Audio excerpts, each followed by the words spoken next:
How many of you take medicine? Back pain, headaches, I can't sleep, my knee's bad.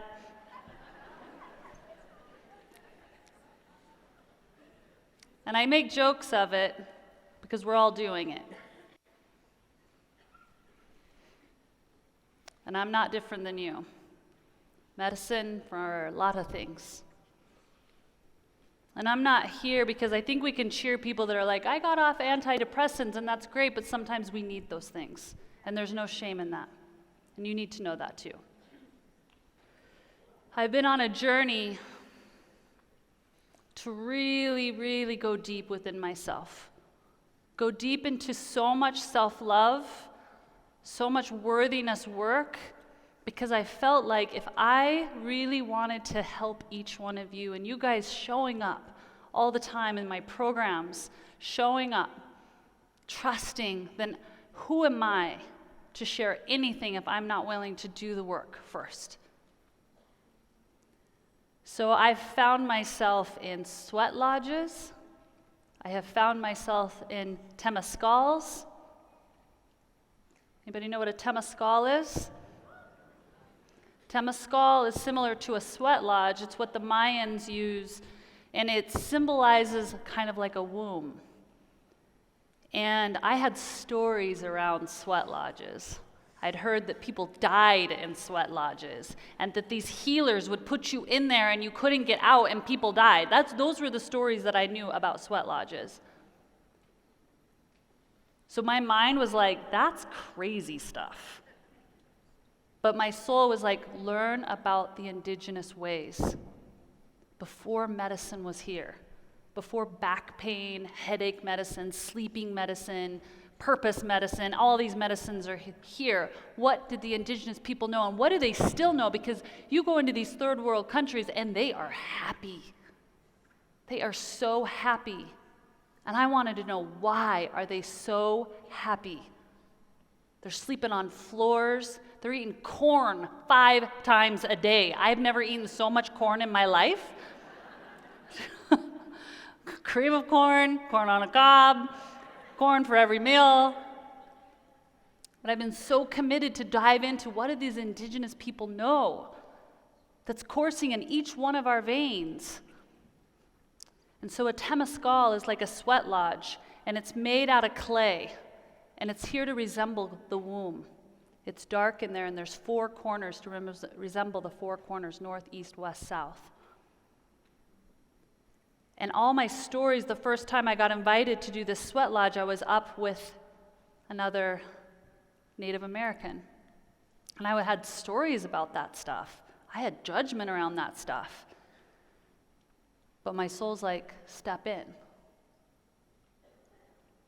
And so right now I want you to step in with me into crawling onto your ground, because it's like you have to literally crawl in to this temescal sweat lodge. And what I know is that all these different indigenous tribes around the world use this for healing. Not just the Native Americans, not just the Mayans, it's all around the world. And you get on your hands and knees and you literally say a prayer to Mother Earth that I'm willing to crawl in and just surrender to whatever comes up. And so right now we're all crawling in to this dark, sometimes spiders. You don't know what's in there because some of them are really different than others. And you sit. And you sit, and there's a healer in there. And they're bringing in hot rocks that they've been blessing all day. They've been burning them in a fire. And they're not just burning these fires. These are only sacred rocks. And they're blessing them with like Palo Santo and different herbs from in their local area. And they're letting them burn all day. And they bring these hot rocks right inside to the temescal. And I remember the first time I sat in there. And it's getting hotter, and the stories are coming up. Is he going to let me out? Am I going to die? Am I going to get too hot? And am I not going to know when I'm too hot and when I need to get out? And I had all this fear come up because of my stories. And these more rocks are coming in, and I'm dripping sweat. And he goes, "You don't get an award for sticking it out when your intuition tells you to leave." That's not what this is about. You know what's best for you, so if you need to leave, you can leave. If you feel too hot, you tell me and I splash water on you. No awards for being so tough. Whoa, I was like, permission to surrender more. Because all my fear was making me really hot. Really hot. And as soon as he gave me permission, I was like, I got this thing. And I sat in there and I listened, and I've done it with the different Mayan people. I've done it with a lot of different healers from different parts of around the world, and it's all the same. They speak to the medicine that you're willing to take. So I want to invite you to try on some other medicine. Not to discredit some medicine that you're taking and say that something's wrong with you because someone else is off of it and you're still on it. Doesn't matter. You don't get a reward for getting off a medicine. You don't get a reward for sticking in the heat, right? But there's a lot of us that are taking medicine to mask what our soul is trying to tell us. In the body, within our lower back pain, that's anger. Some anger you're not willing to let out, so a lot of you are dealing with lower back pain because of it. Hips, whoo-wee. The tightness of the hips, very sacral, emotional area you're not dealing with. And we think it's, oh, I slept wrong. I don't know, I'm just getting old. I can't sleep, I just have insomnia.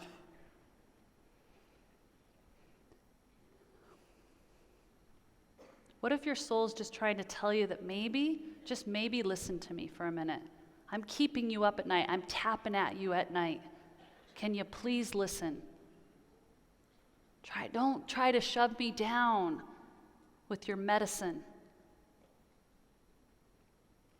So as I'm sitting in that sweat lodge, medicine of healing, wounds within my parents, my mom, my dad, and I got to look at them, and I got to offer up love and forgiveness and asking for forgiveness. I got to look at myself and say, I'm sorry for the mistakes you've made. I love you no matter what. And some other things that came up was this idea of medicine that I'm willing to take each day of my life that makes the heat feel a lot less. And I noticed as every time the heat would get so hot, it was just an emotion. So I want to, you can write them down or you can take them in, and I want all the volunteers and all the mindful health staff to be a part of this. So we're going to take our medicine today. And I talked about it earlier, but medicine of no judgment. We are so good at judging. Judging others, judging ourselves. And judgment comes in pain in the body, and it's usually in the neck. So when you're feeling that neck pain, what are you judging? Who are you judging? What situation are you judging? Maybe things are actually turning out the way they're supposed to. It may not be your plan, but it's perfectly perfect the way it's going to turn out. Judgment of ourselves. So it's interesting how human, I'm learning more and more about this human condition we all have, and I have it too. There's this really good looking guy. I was at a more of a male mastermind not too long ago. And he's really good looking, very communicative, very talented, very successful. And I just had this ability to kind of cut right through with people, so I got this good information from him. But I watched him because he's like very, very, very, like everyone would think he's got it going on. And I kind of watched him throughout this mastermind kind of moving away from people, stepping back. And I can read people pretty well, so I was like, golly, he's feeling insecure. I wonder where that's from. Because no one else would think anything was wrong with him, but there's something that he's feeling. And I just kind of watched it, and he would just kind of bounce, you just kind of bounce around and you're like uncomfortable. But then I sat down with him and we had a moment to just chat in private. And he goes, I don't know how we cut through it. I don't know. Thankfully, people trust me. But he goes, I just feel so awkward. These are really, really smart people. And I don't even know what to say. I just feel really, really awkward. His name is Stanley. Do you guys feel like that sometimes? He was judging himself, that he's just not smart enough. He's not talented enough.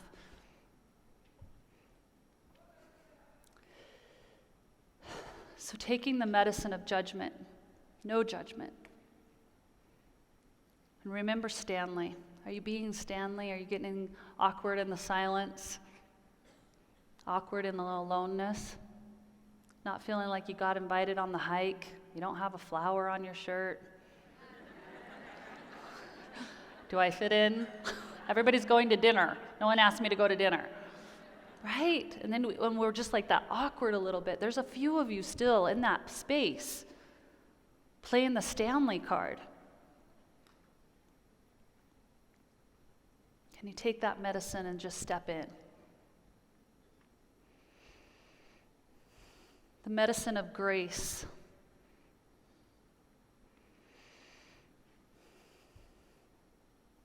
Something I've learned, when you take on the movement of the rise, and this is the truth for everything. I know Christine said this. I heard her speak at another event. She's like, she took on this, she has a book called The Expectation Hangover. And she's like, dang it, I'm going to write a book about bliss and ease, because as soon as I write about anything you're going to step into, like expectation hangover, you're going to get a lot of expectation hangover, so you become an expert in it. And for me, stepping into the rise, it's something I've been dreaming about for a long time, but then actually stepping into it, oh boy, did a lot of shadow stuff come out. This year, I lost my best friend. Really, people left out of my life. I was faced with feeling out of alignment a lot. And when I mean out of alignment, because we hear this term a lot, oh, when you're in alignment, you're in ease and you're in flow, and that means you're more enlightened and you're feeling really good. And what I've learned is that I need more grace in that misalignment, and that maybe my misalignment is my truth, therefore I'm in alignment. Alignment isn't always easy. Alignment is sticky sometimes, resistance-filled. Standing in your truth is your alignment. That is your grace.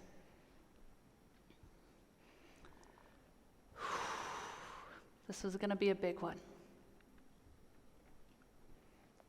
Medicine of forgiveness.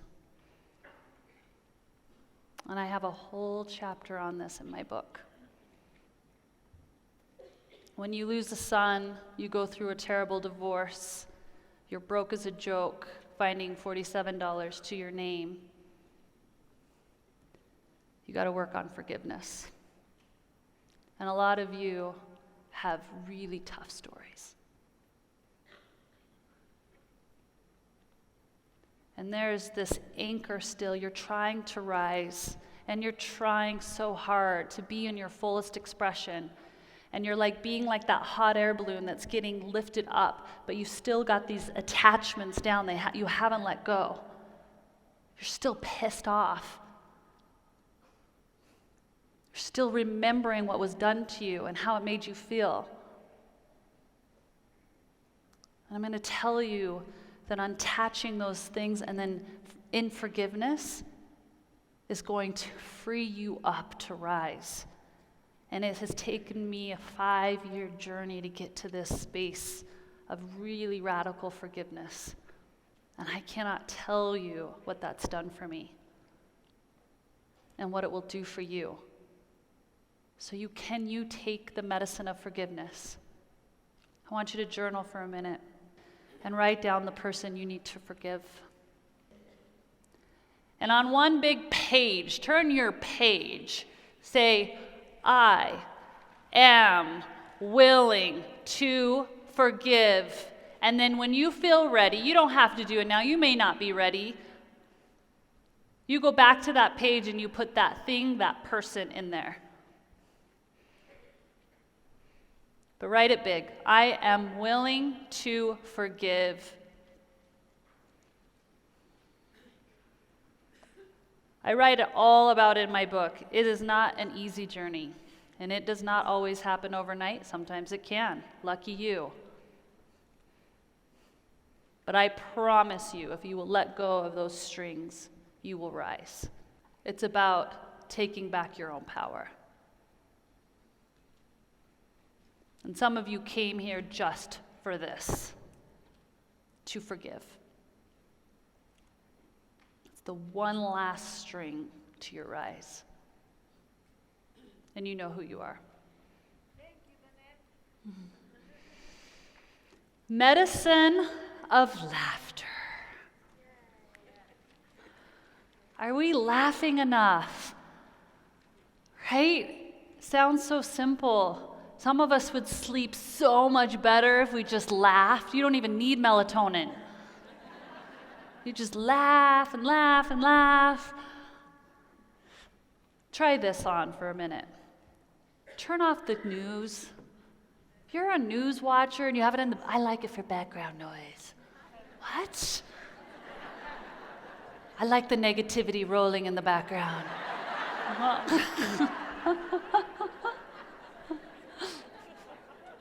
I hear that a lot. What? It just is great in the morning. It's just great. If you really want to stay up on the current news, you know you have a friend that's on the current news. Just go to them and be like, tell me just the basics of where we're at and everything, and keep the other negative off, because that is really what the news is trying to do, is keep us in fear and keep us in negativity and spiral, and we're feeding into it when we contribute to it. Turn off the TV.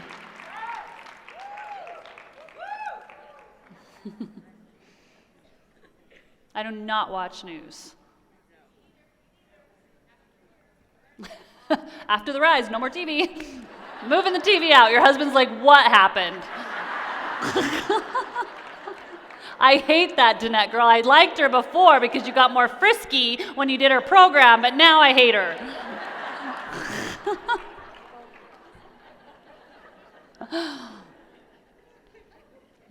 Laughter. Medicine of quiet presence. Alone time. Not happening enough.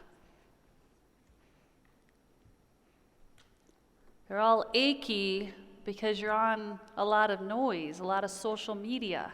It gets into your bones. It makes everything stiff and hurt. Try that one on. Every day, alone time, quiet time. And I loved what Alexi did when she said she just talks to her soul and talks to her ego. I love that. I do something similar, but I don't do it out loud. I sit and do soul time. You guys are getting some of my premium coaching here right now. So I do this soul writing, and I'm going to pass it on to you because it's pure magic. And it has catapulted my relationship with my girls. It's catapulted my relationship with myself, catapulted my financial abundance, business decisions, because I'm willing to step every morning into quiet soul time. And this is what I do. I wake up, And granted, I have kids, and I have a beautiful little Samantha who feels my energy and likes to crawl out of bed and get in it. So I really honor that. So you have to recognize that soul time is whatever you get. It might be 3 minutes, it might be 30 minutes. If you're really lucky, you got more time than that. But there's no contract with it. It means I'm stepping into the soul time, and whatever comes my way, I'm going to let myself have the grace that it might not be as long as I like. Because I'll get one sentence in, and then I'm like, oh, no more soul time. But I'm willing to step into it every single day. So when I step into this soul time, I'm really just in my quiet time, and I ask, what would you have me know?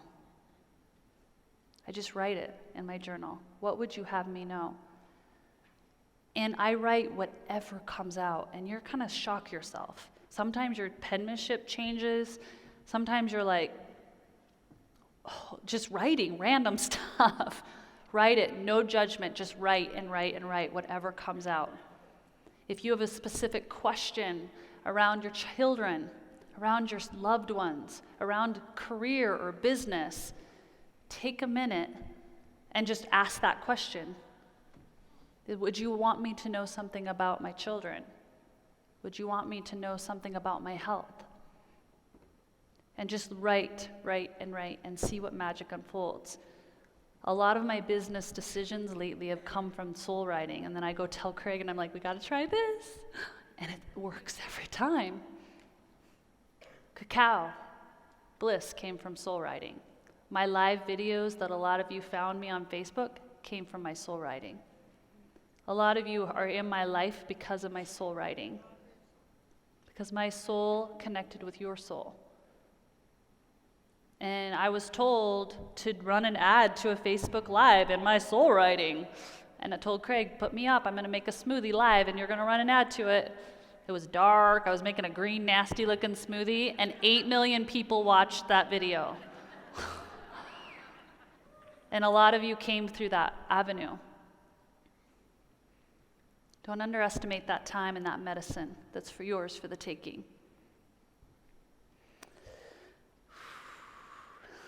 Medicine of song.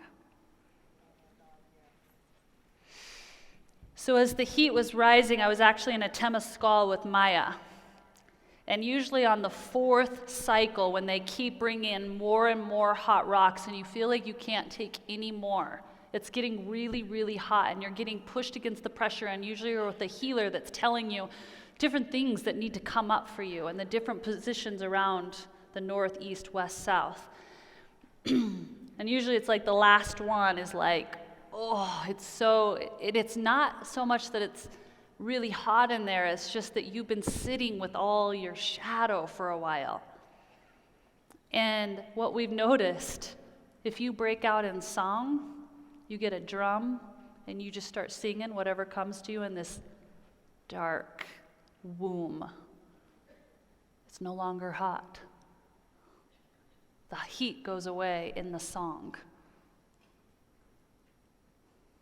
Some of you are in the heat.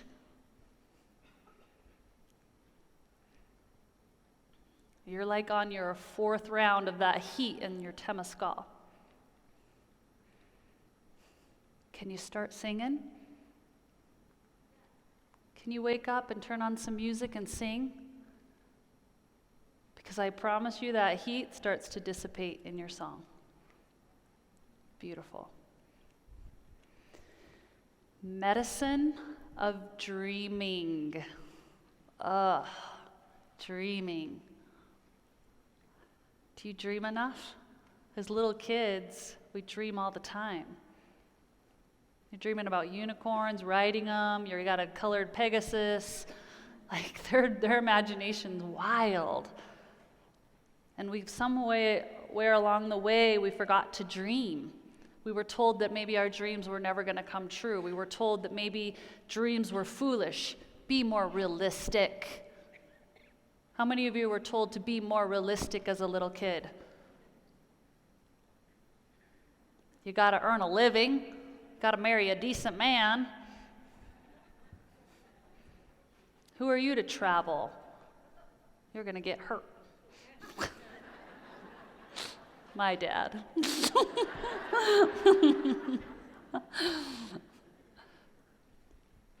So we stopped dreaming. And I want to share some more coaching with you that's powerful, and it's called dream mapping.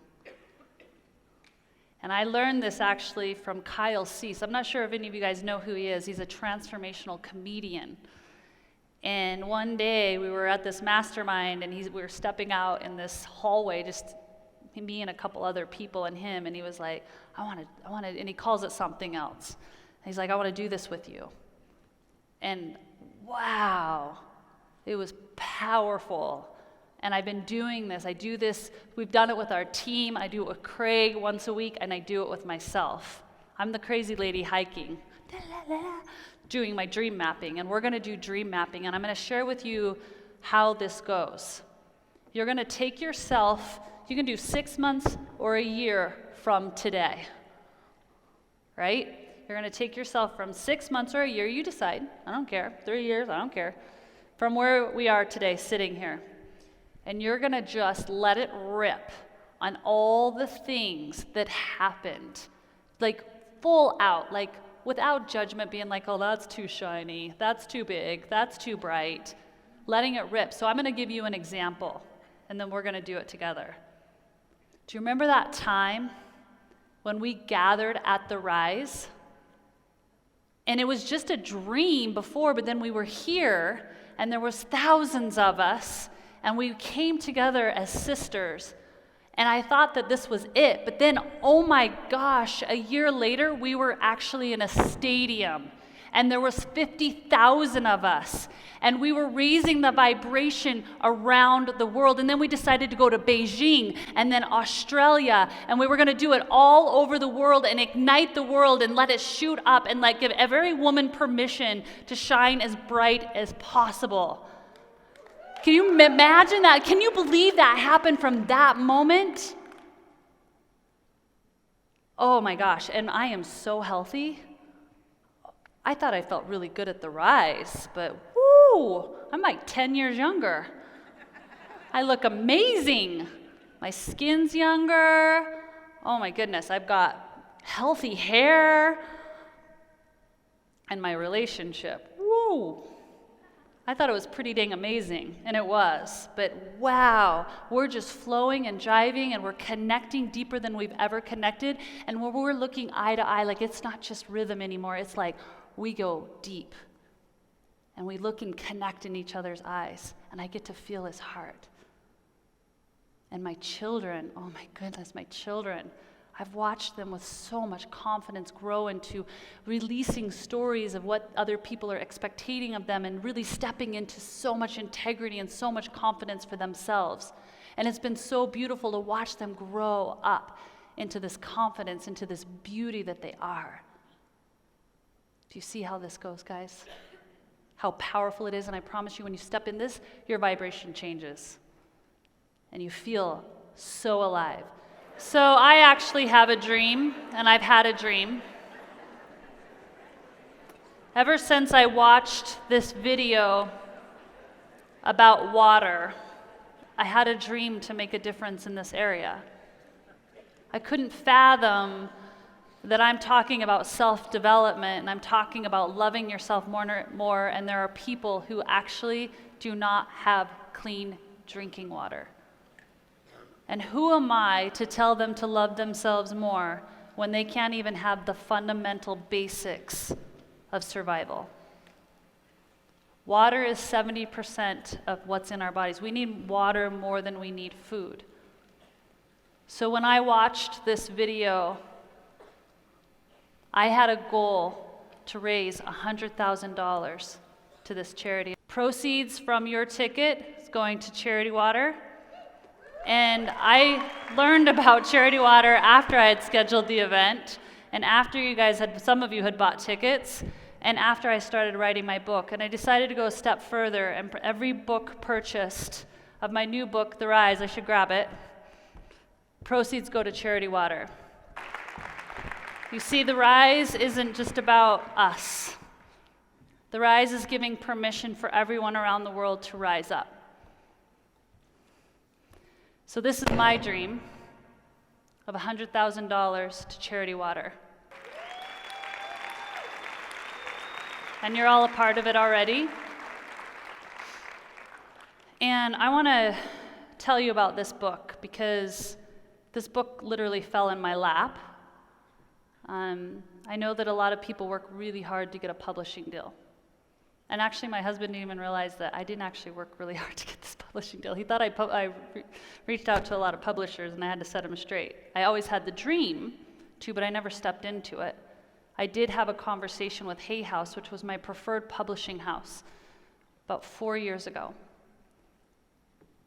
And they came to me with and I knew that it was a book that was unlike anything I'd ever written. But they offered me to have Eat, Drink, and Shrink for pennies. And I was like, no, Eat, Drink, and Shrink, that's not the book. It's already out, it's already done. I'm not doing this for money. You guys, a lot of you do that. Bikini Body Recipes, Eat, Drink, and Shrink. All the same. So I said no. But I still held on to that dream that they were the publishing house. I felt it. I saw it. And it wasn't about money. And they came back to me. I got a call from the CEO of Hay House. And he said, he just wanted to talk to me. And then I told him I was filming in La Jolla, California, and if he'd like to meet up with me, he could come down to La Jolla. And he came to meet me in California. And we sat at this rental house where we were filming all the videos that you work out to. I think you all work out to them. And he came to visit me, and we sat on the patio overlooking the ocean. And I wasn't really interested in pitching myself. I was so interested in him and interested in that he was friends with people that helped me on my rise. He knew Louise Hay. He was best friends with Louise Hay. He was best friends with Wayne Dyer. They talked every single day. He shared with me their passing and how it was interesting how they passed 1 year from one another and how that's impacted his life. And he said, what would you want to write about? And I all of a sudden went into my ego and I was like, 6-week coaching? I'll just do my 6-week coaching program and put it in book form. He just kind of looked at me. He said, why don't you send me an outline of what you would want to write? Just send us an outline. Give us an idea. And so I turned in the outline and they go, that's 7 different books. What do you really want to write about? They said, you can write about anything you want. We'll support it. And I couldn't believe that, right? They're going to let me write about whatever I want to write about. You know what that does to me? That makes me have to drop into what's the knowing of what I'm supposed to write about. And I was in Hawaii talking to the editor about 6-week coaching. And I knew, I could not help. I was literally staying at a place, was on the burial sites of all these ancient queens and kings of the Polynesian islands. It was a sacred burial site on this property that we were staying on. And I sat there and I said, what should I write about? And they said, it's time to get vulnerable. It's time to share the stories that you don't want to share. The stories that scare you to be fully seen. And they're not even the stories that are all just in your past, because you've been sharing a little bit about your past, but there are some stories in your past you haven't shared because they feel a little too dark.